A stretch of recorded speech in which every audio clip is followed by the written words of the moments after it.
يا حامل القرآن، قد خصك الرحمن بالفضل والتيجان والروح والريحان، يا حامل القرآن.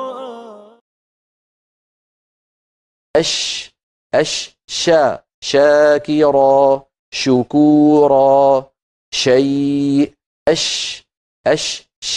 شاكرا شكورا شيء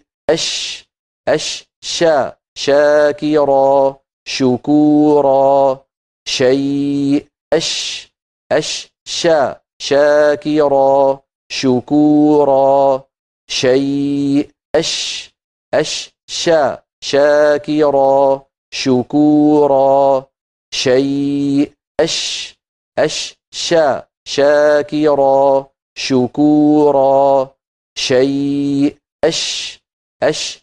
شاكرا شكورا شيء شاكرا شكورا شيء شاكرا شكورا شيء شاكرا شكورا شيء. يا حامل القرآن، قد فغشاها ما غشا فغشاها ما غشا فغشاها ما غشا فغشاها ما غشا فغشاها ما غشا فغشاها ما غشا فغشاها ما غشا فغشاها ما غشا فغشاها ما غشا وأصحاب الشمال ما أصحاب الشمال وأصحاب الشمال ما أصحاب الشمال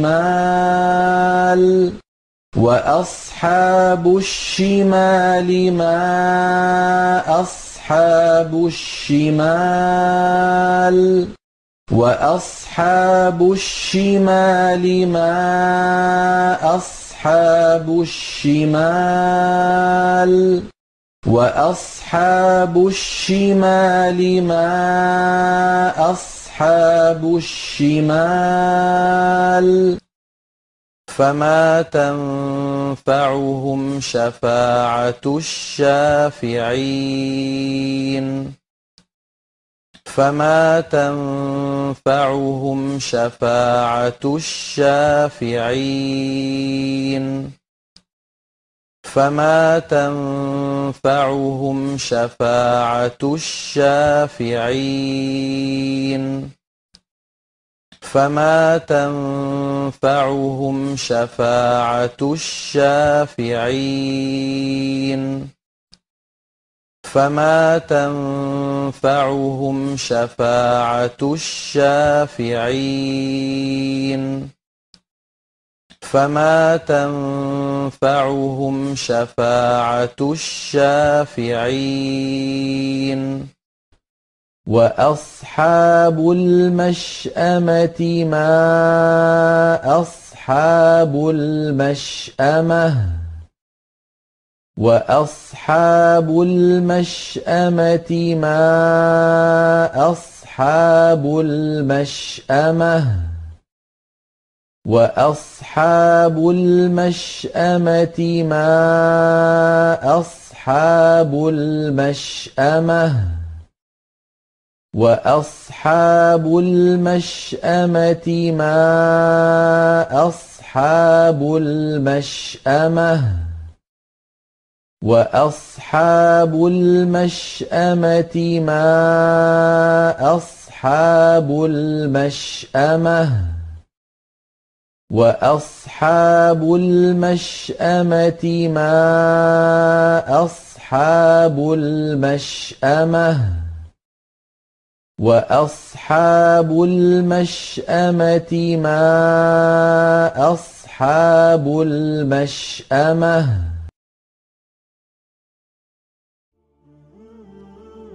دوستان، تلفظ کردن حرف ها یکی از مهمترین درس های تجوید می باشد و شما موفقیت خواهانیم.